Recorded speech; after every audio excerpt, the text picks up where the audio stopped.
Marwari media आप देख रहे हैं। आज है 28 नवंबर 2024 गुरुवार का दिन। हिंदू तिथि मार्गशीर्ष माह की त्रयोदशी है। नजर डालेंगे आज की बड़ी खबरों पर। शुरुआत करेंगे देश की बड़ी खबर के साथ। बड़ी खबर, बंगाल की खाड़ी से उठा तूफान चक्रवात में बदल गया है। अब तमिलनाडु की तरफ बढ़ रहा है। मौसम विभाग के मुताबिक जब यह तूफान टकराएगा, इस दौरान 80 किलोमीटर प्रति घंटे की स्पीड से हवाएं चलेगी। इस तूफान की वजह से चेन्नई, चेंगलपेट, कांचीपुरम, तिरुवल्लुर, कुड्डालोर, नागापट्टिनम में लगातार बारिश का दौर जारी है। तूफान के खतरे को देखते हुए इन 6 जिलों में स्कूल कॉलेज बंद कर दिए गए हैं। चेन्नई में मंगलवार को 7 फ्लाइट्स लेट हो गई। इस तूफान के असर को लेकर तमिलनाडु के सीएम एम.के. स्टालिन ने हाई लेवल बैठक भी की। एनडीआरएफ की 7 टीमों को 5 जिलों में तैनात किया गया है।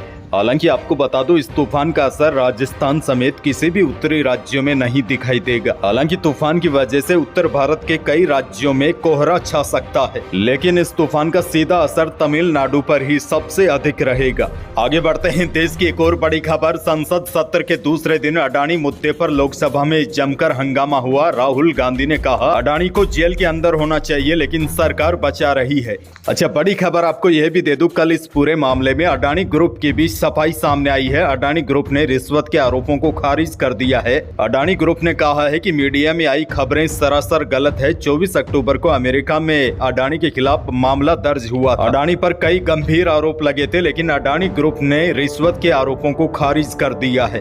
बहरहाल आगे बढ़ जाते हैं। राजस्थान से बहुत बड़ी खबर, पश्चिमी राजस्थान के सबसे बड़े जवाई बांध के पानी के बंटवारे को लेकर जालोर में किसान सड़कों पर उतर गए हैं। करीब 300 गांव के किसान मंगलवार रात 12 बजे से कलेक्ट्रेट के सामने जुटना शुरू हो गए थे। पुलिस ने भी मौके पर बैरिकेडिंग लगाकर भारी संख्या में जवान तैनात कर दिए थे। किसानों ने बुधवार सुबह कलेक्ट्रेट का घेराव किया तो पुलिस ने उन्हें रोकने की कोशिश की। इस दौरान दोनों तरफ से कई बार टकराव की स्थिति बन गई। इस दौरान किसानों ने जालोर से निकलने वाले जोधपुर बाड़मेर नेशनल हाईवे 325 का रास्ता बंद कर दिया। दरअसल जालोर में जवाई बांध के पानी पर जालोर का 1/3 हिस्सा तय करने, किसानों को समय पर बीमा क्लेम दिलाने की मांग को लेकर भारतीय किसान संघ के आह्वान पर 9 दिन पहले महापड़ाव शुरू किया था। इसके समर्थन में बुधवार को 300 गांव के हजारों किसान जालोर पहुंचे। किसानों का कहना है कि पिछले 9-10 दिनों से हमारा महापड़ाव चल रहा है। इतने दिन बीत जाने के बाद भी किसानों से वार्ता करने कोई भी नहीं आया। अब किसानों ने कहा है कि जब तक सरकार से वार्ता नहीं हो जाती, सड़क पर उतरकर प्रदर्शन करेंगे।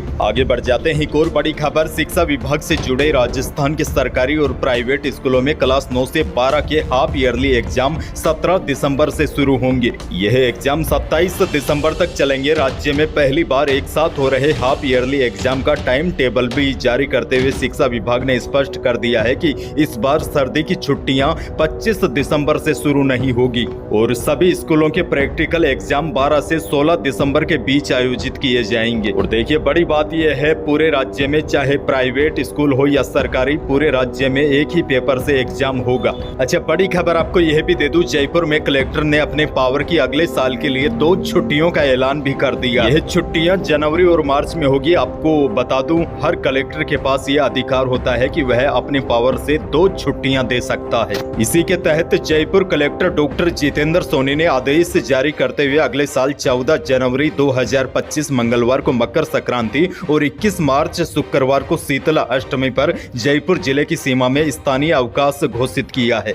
आगे बढ़ जाते हैं। एक और बड़ी खबर, शिव सीट से विधायक रविंद्र सिंह भाटी 3 दिनों से अपने विधानसभा क्षेत्रों के ग्रिड सब स्टेशनों पर जन सुनवाई और निरीक्षण कर रहे हैं। उन्होंने काम में लापरवाही बरतने वाले डिस्कॉम कर्मचारियों को भ्रष्टाचार करने पर भी फटकार लगाई। बुधवार को भाटी दोपहर करीब 4 बजे डिस्कॉम के मुख्य अभियंता अशोक गोयल के ऑफिस में पहुंच गए। भाटी ने कहा, ग्रामीण इलाकों में हालात ये है कि तय सीमा में भी ग्रामीण इलाकों में लाइट नहीं मिल पा रही है। इससे ग्रामीण बहुत पैनिक है। उन्होंने कहा, जो भी अधिकारी भ्रष्ट है, उस अधिकारी और कर्मचारी के मैं फोन पे और स्क्रीनशॉट दूंगा, किस किसने किस से रुपए मंगवाए हैं, इसका एक एक बिंदु आपको बताऊंगा। इसके बाद आप मुझे लिखित में समाधान देंगे, अन्यथा मुझे आपके ऑफिस में ही धरना देना पड़ेगा। आगे बढ़ेंगे। एक और बड़ी खबर, उदयपुर के पूर्व राज परिवार में राज तिलक की रस्मों को लेकर छिड़ा विवाद अब खत्म हो गया है, यानी कि मामला शांत हो गया है। परंपरा अनुसार राज तिलक की रस्म के बाद विश्व राज सिंह मेवाड़ बुधवार शाम करीब 6:30 बजे सिटी पैलेस में धूनी दर्शन किए। विश्व राज सिंह मेवाड़ के साथ सलुम्बर के देवव्रत सिंह रावत, रणधीर सिंह भिंडर,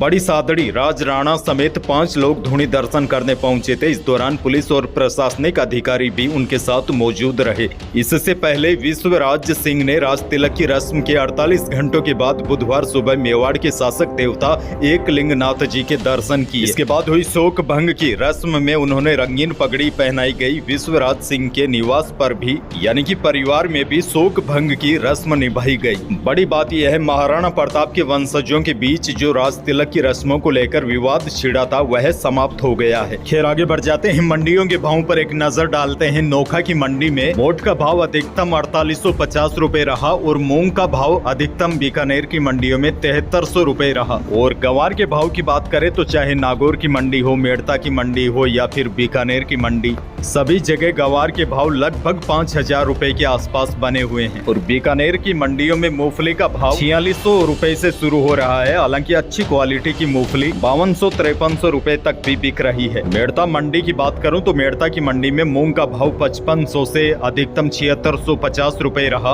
बाजरे का भाव यहाँ पर अधिकतम 2400 रुपए रहा और मोट का भाव यहाँ पर 4600 रुपए प्रति क्विंटल के आसपास रहा। अच्छा, किसानों को एक जरूरी सूचना भी दे दूं, प्रदेश की विशिष्ट श्रेणी की मेड़ता कृषि उपज मंडी आज यानी कि गुरुवार को बंद रहेगी। दरअसल मंडी में अनाज की अधिक आवक होने की वजह से व्यापार संघ ने यह फैसला लिया है, आज मेड़ता कृषि उपज मंडी में बोली नहीं लगेगी। मौसम को लेकर भी बड़ी अपडेट है। राजस्थान में तापमान में उतार चढ़ाव का दौर जारी है।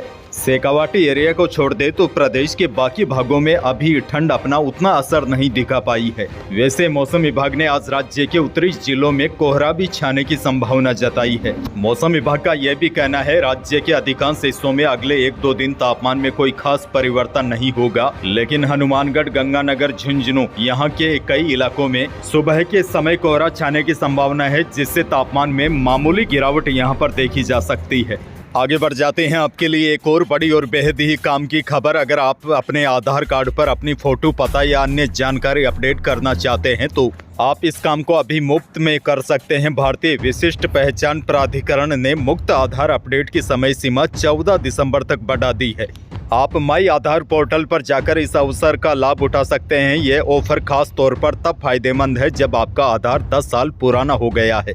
और आपको बता दूं, अगर आपका आधार कार्ड 10 साल पुराना है तो इसे एक बार आपको अपडेट करवाना ही होगा, वरना आपके सामने सरकारी योजना का फायदा उठाने में बड़ी समस्या खड़ी हो सकती है। अच्छा, एक और बड़ी खबर आपको दे दूं, Honda motorcycle and scooter India ने 27 नवंबर को भारतीय बाजार में इलेक्ट्रिक स्कूटर एक्टिवा ई और QCI को पेश किया है। बड़ी बात यह है, होंडा की यह पहली इलेक्ट्रिक 2 व्हीलर है।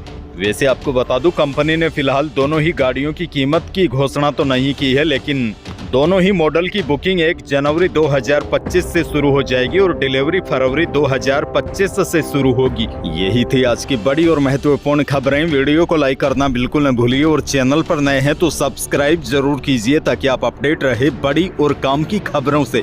धन्यवाद।